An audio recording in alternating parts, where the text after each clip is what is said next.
आज आपण हिरव्या मुगाचं मिरचू बनवणार आहोत. एकदम चवदार, खमंग होतं. करायलाही तितकंच सोपं आहे. 1 वाटी मूग घेतलेले आहेत आणि 2 चमचे मटकी घेतलेली आहे आणि ही ओल्या कपड्याने किंवा धुवून घेऊन परत हे वाटीमध्ये मी टाकून घेतले. हलकंसं हे भाजून घ्यायचं आहे. एखाद्या वेळेस कुठलं पावडर याला लावलेलं असेल तर ते निघून जातं.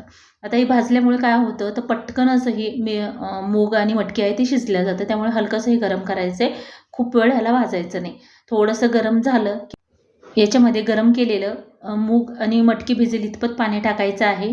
तर थोडंसं गरम झाले तर इथं आपण हिरवी मिरची वापरतोय ते 10 ते 12 हिरवी मिरची तिखट असणारी टाकायची आहे किंवा तुमच्या आवडीनुसार टाकू शकता. आता इथं पाव चमचा मीठ टाकून घेतले आणि पाव चमचाच हळदी पावडर.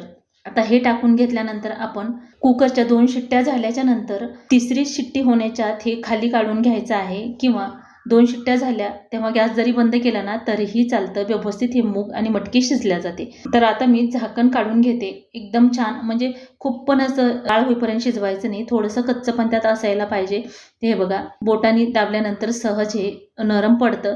याच्यामधल्या मिरच्या ज्या आहेत ती काढून घ्यायच्यात. जर का तुम्हाला वाटलंच याच्यामध्ये सुद्धा रगडू शकता, पण इथं याच्यामध्ये बी थोडंसं जाडसर असल्यामुळे ना ते तसंच राहतं भाजीमध्ये. मग मुलं वगैरे खात नाही. त्यामुळे मिक्सरच्या भांड्यामध्ये टाकून मी मिक्सरला फिरवून घेणार आहे.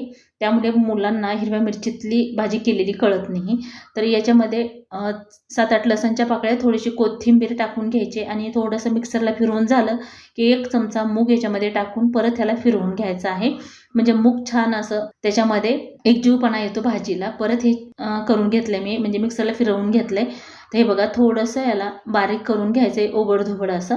खूप एकजीव असं करायचं नाही. आता इथं कढईमध्ये 2 पळी तेल टाकून घेतलेलं आहे. त्याच्यामध्ये आपण फोडणीसाठी मोहरी टाकायची आहे. मोहरी छान तडतडली जे आपण वाटण करून घेतलेलं आहे ना ते याच्यामध्ये ॲड करून घ्यायचं आहे. आता हे जास्त वेळ परतायची गरज नाही, पण थोडंसं परतून घेतलं ना मिरचू एकदम चवीला मस्त असं लागतं. थोडीशी हळदी पावडर टाकली तेलामध्येच, म्हणजे त्याचा हिरवागार कलर किंवा थोडासा असा डार्क रंग येतो ह्या मिरचूला. आता इथं तुम्हाला कितपत रस्सा किंवा पातळ बनवायचे त्याच्यानुसार बनवू शकता. थोडीशी कोथिंबीर टाकून घेतलेली आहे आणि अशा प्रकारे आपलं अगदी झटपट असं मिरचू तयार झाले.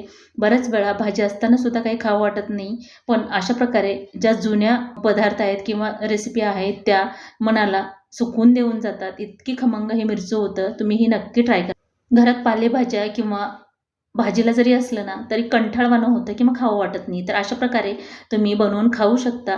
अतिशय चवदार आणि खमंग होतं आणि सर्वांनाच आवडेल. तर आजची रेसिपी कशी वाटली ती कमेंट करून नक्की सांगा. धन्यवाद.